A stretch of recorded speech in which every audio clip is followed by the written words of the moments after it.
Well, good morning. Well, we are seeing, of course, sterling supported, but interestingly, sterling is not at the month's highs.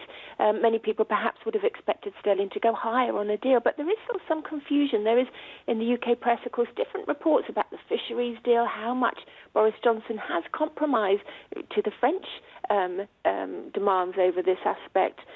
So we don't have the full details yet. Of course, a press conference is likely later on. And, of course, this is going to be a skinny deal, although there are differing reports in some of the press about whether or not services will be included. The general feeling is that services are going to be left out in the cold, and talks will continue next year. So this is not the fully comprehensive deal that many people would have perhaps expected a couple of years ago.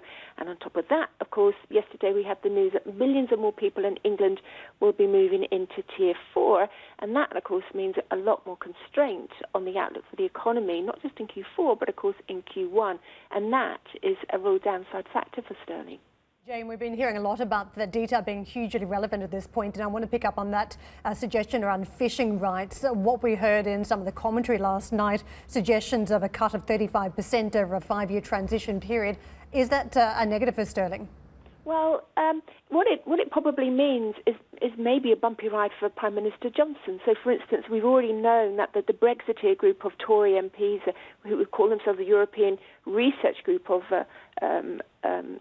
Brexit, they will be looking into this deal quite closely. Now, initially it had been reported that the UK was demanding 80% of EU fishing rights back into the UK. This, of course, is all about sovereignty. Brexit, for many people, was all about sovereignty.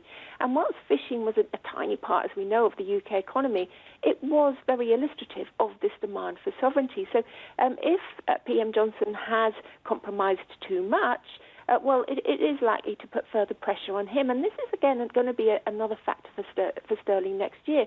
We know that PM Johnson has suffered a fair amount of backlashes from his own MPs. We know that he's deeply unpopular amongst the Tory faithful. And so he has a lot of ground to climb in order to really hold on to his position next year. So there could still be headwinds for him in the coming months.